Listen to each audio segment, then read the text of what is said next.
back to another week of Art Life. Spring has sprung finally, and I just wanted to share with you the most amazing shade of yellow in this field. And yeah, I'm gonna head back to the studio now, but what a way to start an episode. I do want to paint one of these like beautiful fields of yellow. I would say it's probably a like cadmium yellow with a bit of like lemon. It's such a kind of bright pigment. Again, that like really beautiful spring blue sky. It just feels like summer is about to like creep up on us. So yeah, I think I should definitely do an experiment where I see if I can capture this particular colour of yellow. And maybe there'll be enough time to do that in this week's episode. I'm not sure, but I just feel very inspired to share this particular walk with you guys.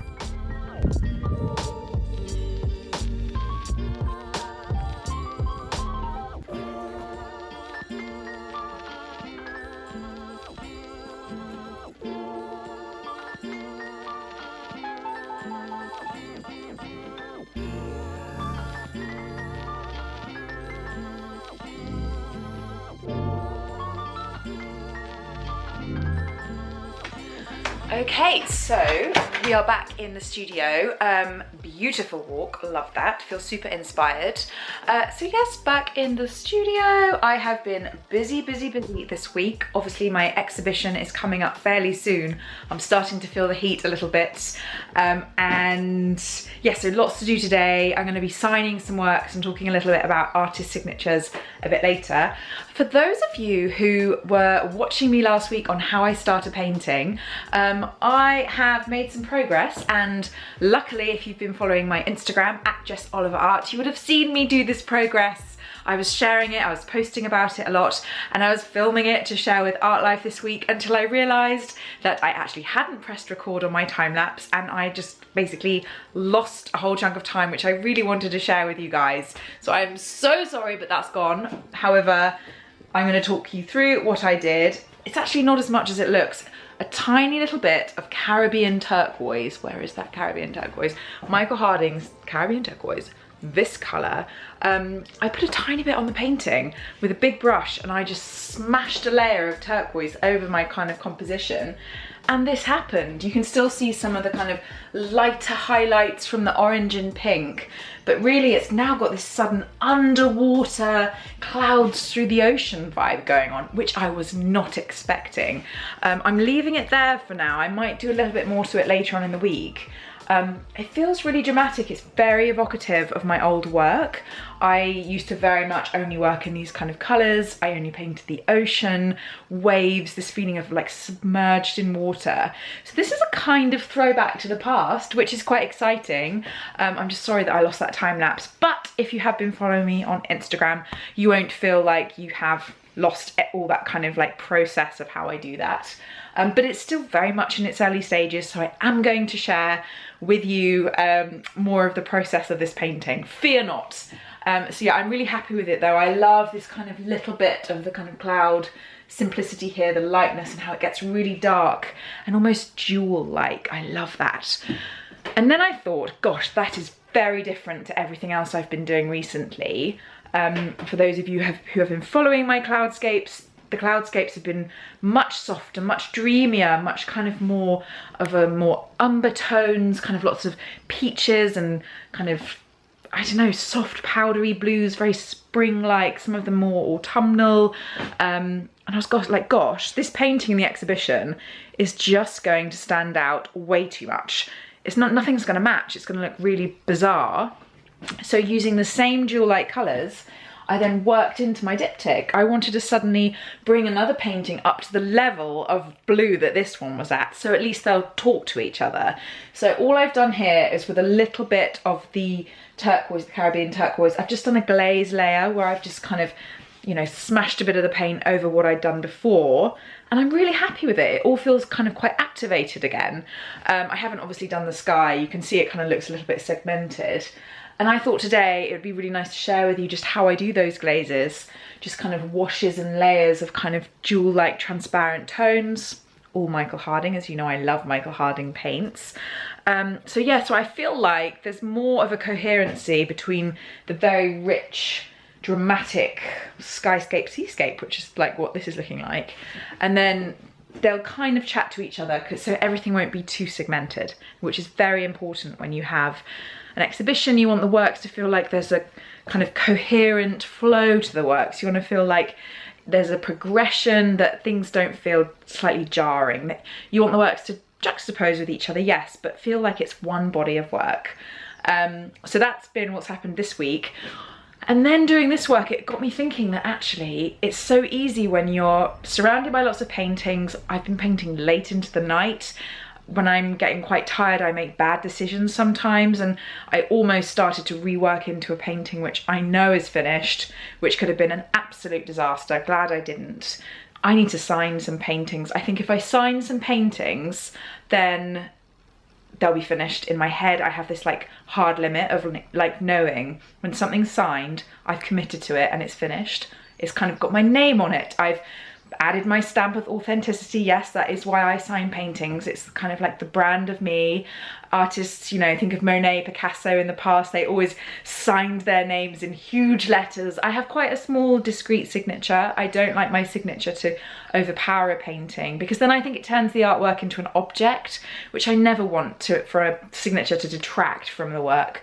I just want people to know that I value what I do and I'm proud of what I've done. So in giving it to the world, I am kind of owning it, and I think it adds to the importance of what I'm doing. That sounds a bit weird. It adds to the authenticity, and I'm sort of saying I did this, I'm owning it. Not kind of like when you don't sign a painting, sometimes it sort of feels like you couldn't quite commit to it, or you weren't sure, or there's a certain kind of maybe shyness. If I've ever not signed a painting, I'm kind of not sure if it's finished or not. So when I sign something, I'm like, no, it's done. And I just have to be really confident about it. So I'm gonna sign about 5 paintings today, which is a big step. And always a big part of artwork. Signing your work is validating it. It's giving it authenticity and value, and it does change the value of your work. If you have a Vermeer painting which has been signed by the artist, it will go up in value at auction. If it's not been signed, you assume it's by one of the school of Vermeer. Like, having that signature just kind of for history, the longevity of your artwork, which will outlive you, it does surpass you in a way. It becomes kind of like a statement about you as an artist for future generations to come, which, I mean, gosh, that's thinking a bit far ahead. So yeah, I'm gonna sign everything, which is very exciting, and then I will work a little bit more on my current body of work. But just look at all these juicy marks. I'm in love with it at the moment. I might hate it tomorrow, but right now I'm just really loving these kind of like soft, smoky, cloud-like, it feels quite billowy, but it does feel summery, and that was my main mission, particularly after seeing all those beautiful yellows in the lovely field this morning. Summer is basically here, so I want to up all the pigments, all the saturations of my colour.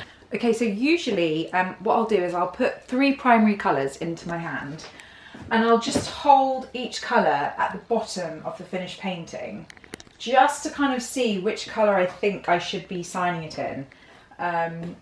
Usually it's quite a murky kind of colour. I don't like a bright colour.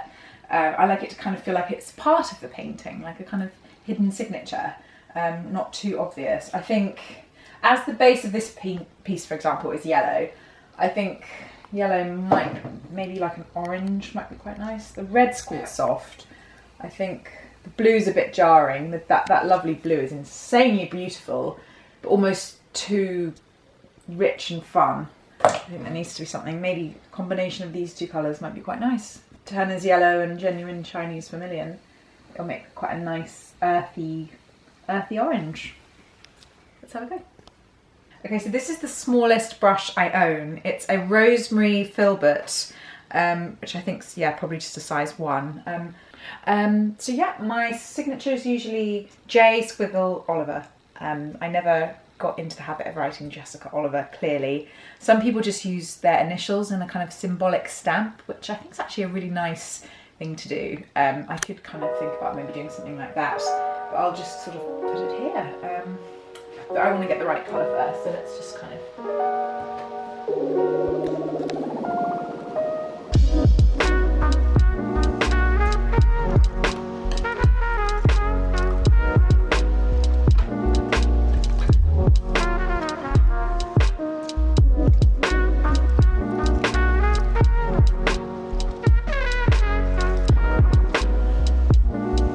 careful. Sometimes my signature looks like Zog.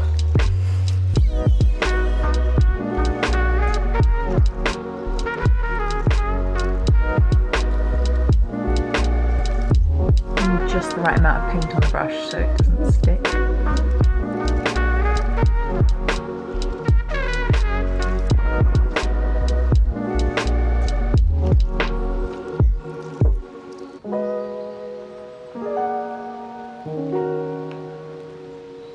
These sticks on my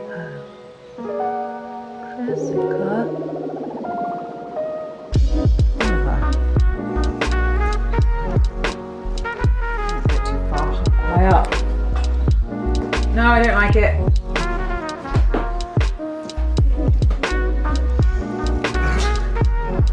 Didn't like it at all.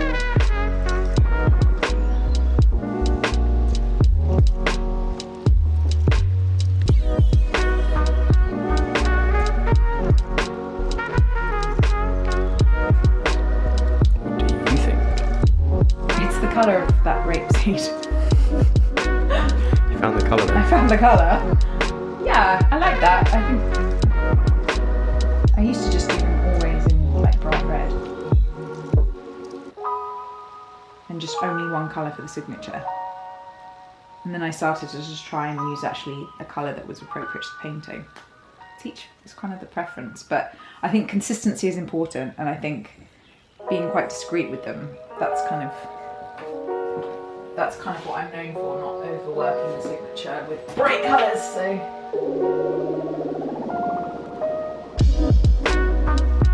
Just get some brushes and a bit.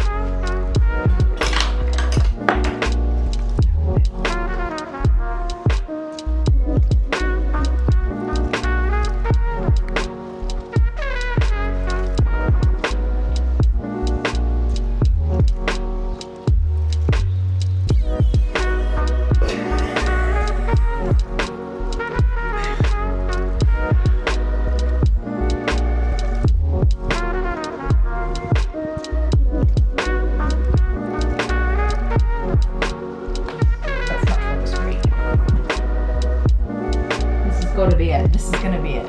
This is it. This is the one. 2 hours later. Done. Sure. That's done. So that's one down. 10 to go. So we should be done by around about Next week. So now we'll do this one, which. I think a turquoise would be quite nice, like a dark turquoise.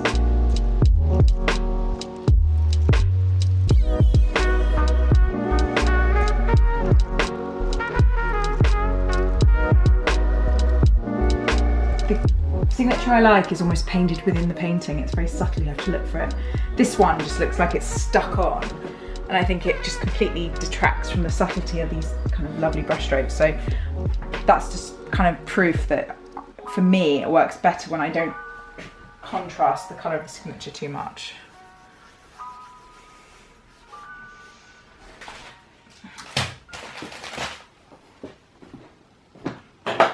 Good morning, it is a new day today. I stopped with the signing last night because it got a bit stressful. For some reason, I have apparently forgotten how to sign my name. I think I've never done it for camera before, and I think I was suddenly aware of like the gaze of the camera, and I just couldn't get it right. So I was like, okay, I'll just do it tomorrow. So it is a brand new day. And yeah, I'm just gonna finish signing the paintings. I've taken them all into the like breakfast room in the house because I just thought it would be much easier to do it at a table. Okay. I think it's too bright, do you? No, it actually looks quite good. Yeah. I mean, I think I was just tired yesterday.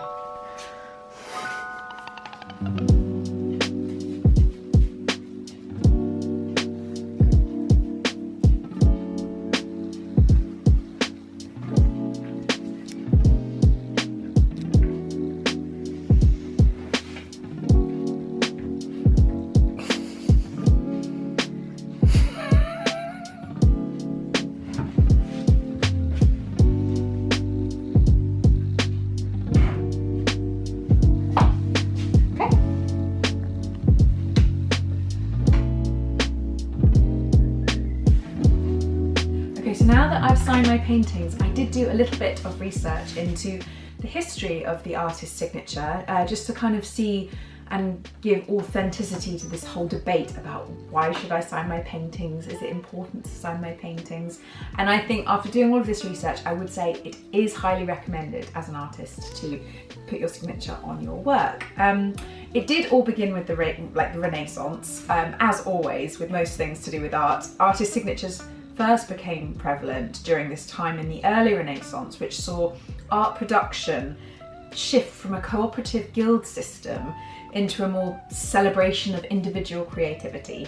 And that's where you see the signature as a perfect way to differentiate artists. Michelangelo's signatures or Leonardo da Vinci's signatures, even today, is quite iconic, and you kind of identify those signatures as, you know, of the artist. Logos and symbologies are also very early examples of how people would like to imprint their kind of thumbprint on something. I think you have Egyptian hieroglyphics, you've got Cretan hieroglyphics, Chinese logographs, the script of Olmecs in Mesopotamia, the Sumerians in particular authenticated things by using seals applied to clay tablets. So we know that in history people like to kind of leave evidence that they were here, that this is something that they've created or they've left behind. I found a signature of an ancient Greek vase painter.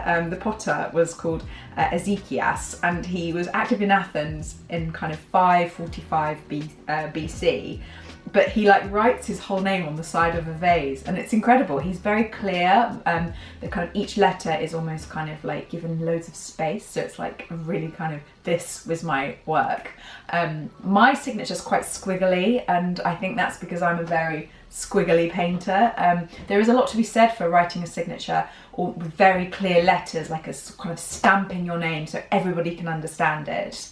But we'll get a little bit into this kind of in a second.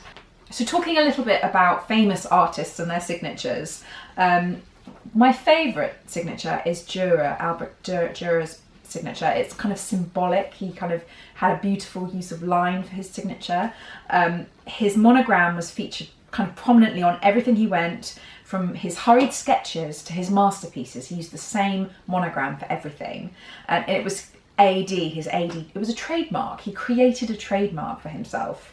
And it was so popular that I think once it went to court in Venice and Nuremberg to protect his authorship of all of his work. So he kind of wanted to patent this kind of sign, and it was this kind of successful case because anything that copycatted Dürer after had to be legally known as after Dürer.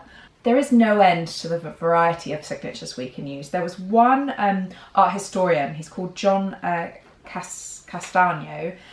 He's actually a current expert who's given us, I think, 17 reference books for artist signatures, and he catalogued that there are, each book has over 10,000 entries, and some artists use different signatures for different things. I would always recommend using the same medium to sign your work. If you've done a painting in oil, use your signature in oil, in watercolour.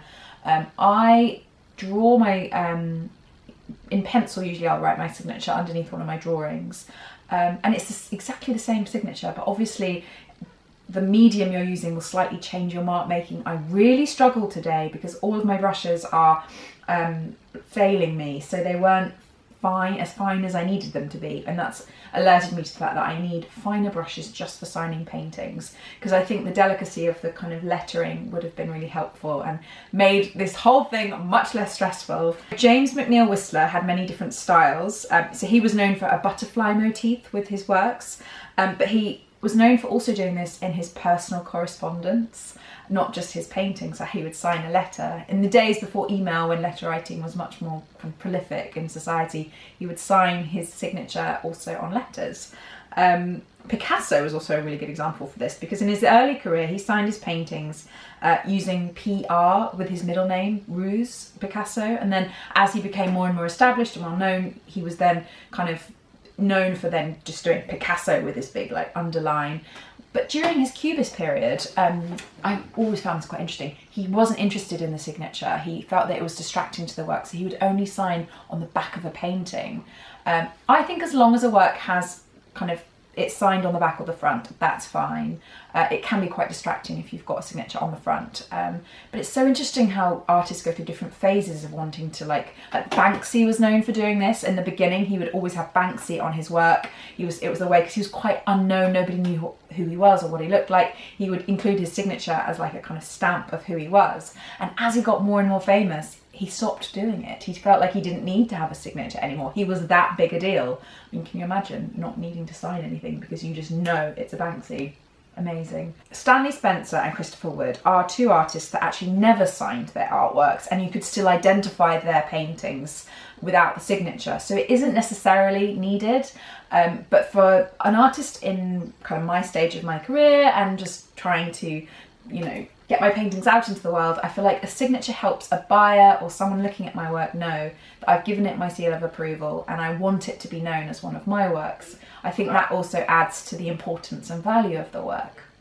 So I have written some bullet points of why I think a signature is useful for your practice, just to kind of make it more digestible and condense a lot of research. There's so much information out there on the internet. I've added a few helpful links of articles I found helpful, particularly the Christie's article, and I'll explain a bit why this is so interesting. As I was researching the history of the artist's signature, I got into this whole topic of how artists also put a lot of information about their paintings in history on the back of the canvas, and actually the back of paintings can sometimes be as interesting as the front, with hidden information about the whole time, the era of the artwork, the kind of wears up, wears down, notes that the artist made. It's a whole subject, like the hidden works of art behind a painting. Maybe one day I could talk a little bit more about that and just go into the research a bit more about that as well. So use your signature to balance your painting. If your focal point for a work is maybe lots of stuff on the right hand side of the painting, maybe sign your painting on the left just to add focal balance. I traditionally do it on the bottom left hand side, which is sort of where I think buyers and collectors would immediately look to see who am I looking at. But it isn't a rule. Turner used to hide his kind of signature within the composition of a painting, almost like a shadow, or I think on the barrel of something, or like as in a poster. He would embed his signature within the painting, which I also quite like. It feels quite like Where's Wally? Like you're looking for the signature as well. Sorry. So keep comparing Turner to Where's Wally? For this only because I would always hunt for Turner's signature, historically.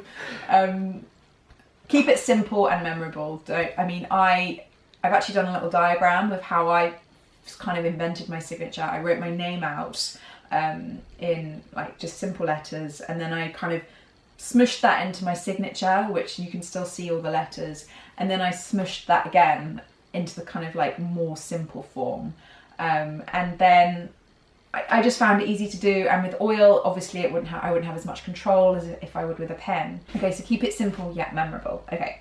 If you have a long name, you may want to consider using an abbreviated version. So say I found Jessica Oliver too long, I could just use J Oliver or J.O. Some artists just use their initials, like Jura. Ask yourself, is your signature identifiable and unique, especially if you have a common name? Sorry, that sounds really like, what's a common name? If not, then think about how, so say your name was John Smith, which isn't a bad thing. It's just that there are a lot of John Smiths in the art world, how would you make it slightly more stylized to be your John Smith, not just kind of, maybe don't include that. I feel like I don't want to offend people who are called John Smith. John Smith, yeah. This. John Smith, write us a comment in the Right, John Smith, please write us a comment of what your signature looks like for your artwork. Okay, so I would suggest using a colour to sign the painting so it fits in with the rest of the composition. As you've seen today, I was trying to make the colour not detract from the painting, but I would use colours that I did have in the overall piece. This then means that the work doesn't kind of jar with the signature. So I think that's very important for you to choose your colour carefully. I'd say also people do want to be able to read your signature. So although mine is quite squiggly, you definitely can see my J and my O. So I always kind of make sure that those are clear. Think about that with your signature as well. Make sure that there are elements of it you can definitely identify as you. Practice your signature before signing. I do practice on my palette sometimes if I'm a bit rusty like today. but practice it just a few times on a piece of paper before you do it. Don't just go straight in, because otherwise, like me, you'll go quietly mad, just kind of doing it, wiping it away, doing it, wiping it away. If you just practice a few times and then do it, it's much, much simpler and easier. I would say also you can scratch in to the surface if you're signing the painting while it's wet, scratch it in. It's also quite a nice little technique to do. I usually do it when it's dry, because I'm not sure if it's finished until a painting is dry and I can properly have a look at it. But thin the paint down before you apply the paint. If it's too thick and you're writing it with quite globulous, you know, as you've seen, it just looks like a mess. So the thinner the painting, the thinner the consistency of the oil and the thinner the brush, the more control you have over your name. Okay, ooh, this is a good one. Match the style of your signature to the style of your painting. So if you're a realist painter, then a bold impressionist signature may look really odd.